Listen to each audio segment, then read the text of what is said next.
Fala aí, galera do ranking, beleza? Esses dias o Partido do Socialismo e Liberdade, o PSOL, saiu com o que eles chamam da proposta do PSOL de reforma da Previdência, né? Tem a reforma da Câmara, que foi proposta aí que economiza, segundo eles, 92 bilhões ano. Tem a proposta do Paulo Guedes, que economiza 120. E agora tem a proposta também do PSOL, que economiza, né, apesar de que não economiza nada, ele só aumenta o imposto, 140 bilhões. Foi divulgada num post agora pelo ranking dos políticos do deputado Marcelo Freixo. Essa é a proposta do PSOL. Então o ranking dos políticos vai tratar aqui ponto a ponto e tentar apontar quais são os 7 erros associados a essa reforma. Primeiro erro, a reforma fala do PSOL economiza 140 bilhões, mas na verdade ela não economiza nada, porque ela é simplesmente uma junção de 4 propostas de aumento de impostos. O Brasil já tem hoje a maior carga tributária do mundo entre os países desenvolvidos, e mesmo contando os países desenvolvidos, tem uma das maiores do mundo. Então você falar num país como o nosso, que precisa de investimento, precisa de renda, de poupança, no governo, aumenta ainda mais o seu gasto, é um absurdo, é um erro gravíssimo. Segundo erro, fake news. A proposta fala que o Brasil não tem imposto sobre ganho de ações, né, quando você investe na bolsa, que você ganha aplicações financeiras, tudo. E é mentira, o Brasil tem sim, a alíquota é 22,5%, e se você deixar o dinheiro parado bastante tempo, o imposto cai de 22% para 17,5%. Então não é verdade que o Brasil não cobra imposto sobre a aplicação financeira, erro aí, bola fora do PSOL.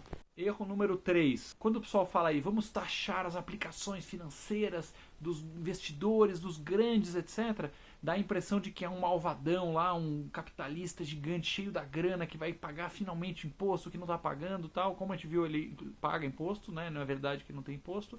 E o segundo motivo é que numa economia desenvolvida, em qualquer país de sucesso do mundo, quem aplica dinheiro não é um ou dois gigantes bilionários. Quem aplica dinheiro são centenas de milhares, são milhões de pequenos aplicadores. Ou seja, quando você tem um dinheirinho que você baixa um desses aplicativos aí, que tem na internet tantos para aplicar dinheiro, você vai no seu banco, você deposita. Isso aqui é a aplicação financeira da população como um todo.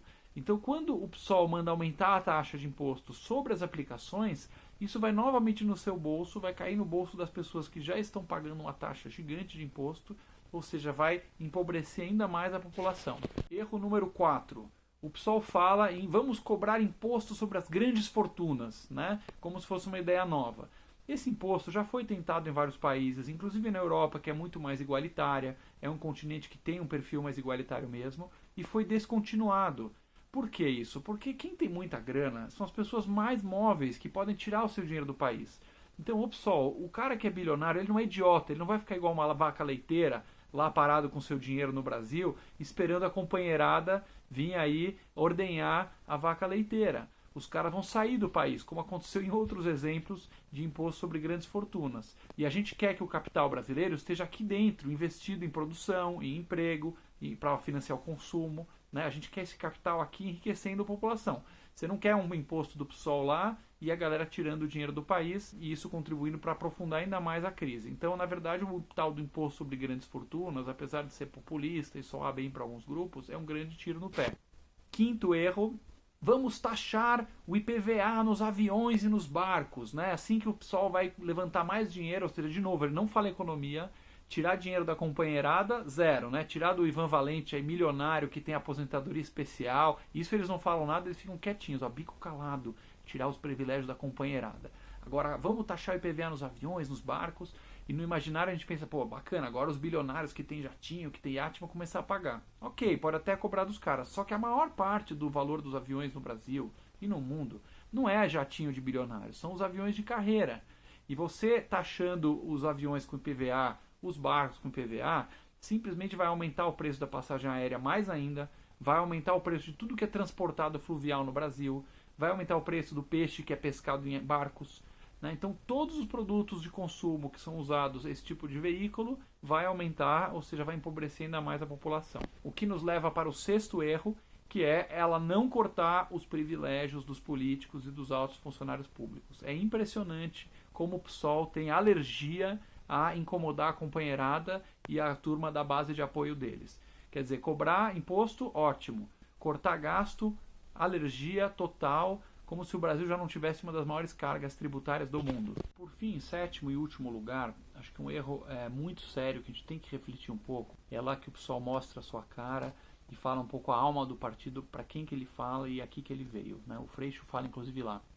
E essa proposta não vai ser aceita provavelmente porque ela mexe com o andar de cima, né? Como se tudo que cutucar o andar de cima não passa porque são interesses muito escusos e tal. Essa ideia do andar de cima, ela está no cerne do pensamento de partidos populistas como o PSOL. E o plano deles segue muito próximo àquilo que foi feito na Venezuela, né? Que é você demonizar uma classe social, um grupo, atacar, falar vamos lá ordenhar esses caras, vamos tirar a grana dos caras. E ela ataca um pedaço do coração humano que é importante que existe, que é o lado da inveja, né? O lado da preguiça, o lado da pessoa falar, ó, a culpa dos seus problemas não é sua, tem um malvadão que está com o seu dinheiro lá e já faz uma ideia como se tivesse um cara gordo com uma cartola e fumando um charuto e planejando explorar o brasileiro e tal. Isso, apesar de ter um apelo grande para a alma humana, né, para os instintos mais de inveja, de tentar pegar o que é do outro e tal, não tem base real. Se você olhar o que aconteceu na Venezuela, por exemplo, onde um plano exatamente assim foi implementado, a primeira coisa que acontece é que qualquer pessoa com um pouco mais de talento, um pouco mais de sucesso, vai embora do país e leva todo o seu dinheiro embora, porque não são idiotas, né? Não vão ficar lá sendo demonizados. E você começa a perceber que rapidamente o tal do andar de cima vai sumindo e o andar de baixo vai virando de cima, e depois o de baixo, depois o de baixo. Ou seja, a companheirada vai atrás de onde tem dinheiro, porque a companheirada sabe tomar dinheiro, mas não sabe produzir a riqueza, não sabe inventar as coisas que geram riqueza, criar as empresas, administrar, né, fazer a produção acontecer. Eles sabem demonizar e sabem meter a mão. E você vai percebendo que rapidamente você olha e fala, não, alguém lá em cima vai pagar a conta, mas daqui a pouco você é o cara lá de cima. Vamos pegar um dado do IBGE interessante, não sei se todo mundo sabe, mas a renda média para você estar nos 10% mais ricos do Brasil, sabe quanto que é? Se você tem um salário de R$ 5.204, 5.204, isso é dado do IBGE, você já está entre os 10% mais ricos do Brasil. E até uma curiosidade, porque o brasileiro, de modo geral, quando você pergunta, você é rico, você é pobre, você é classe média, existe uma tendência da pessoa falar menos do que ela é de verdade. Então, se você está na faixa dos 5 pau, não é um milionário lá, de charuto no beiço, explorador, que o pessoal vai estar metendo na mão. Já, a hora que espantar toda essa classe, é o seu dinheiro que o pessoal vai estar metendo a mão. Exatamente como fizeram na Venezuela. Ou seja, onde todos os grupos sociais começavam a ser expropriados e tomados, e a companheirada sugando até a última gota, até sobrar só miséria. Esse é, no fundo, o verdadeiro projeto de poder do PSOL, muitas vezes sem eles saberem, tá? Não é, a maioria do pessoal lá tem boa intenção, quer o bem, quer a justiça social. A gente também quer a justiça social. Nós do ranking achamos que é importante ter um bom nível de vida, não ter muita desigualdade, o pobre ter um nível digno. A diferença é que os caminhos que nós defendemos, que é anticorrupção, antiprivilégios, antidesperdício, levam historicamente para isso. E o caminho do PSOL, apesar de soar bonito, leva para a miséria e a devastação. Então é por isso que a gente se opõe a esse plano, apesar de que pode ter uma outra coisa boa. Nossa política é sempre apoiar as ideias boas, e eu vou inclusive falar aqui por fim um ponto que a gente já concorda com o PSOL. O ponto que a gente concorda, pessoal, é a parte do imposto sobre herança, que no Brasil realmente é muito baixo, mas que precisa ser elevado sim, junto com a queda do imposto do consumo. Porque se você conhece o governo, se você subir um imposto falando que depois é para baixar outro, fudeu, porque ele vai subir o imposto e depois esquece o baixar o outro. Então, sim, se a gente baixar o imposto sobre consumo, o Brasil deveria, assim como o PSOL defende, nós do ranking também defendemos, concordamos com eles nesse ponto, a elevação da alíquota do imposto sobre herança, que é realmente uma das mais baixas de qualquer país desenvolvido do mundo. Se você gostou desse vídeo, siga a gente nas redes sociais.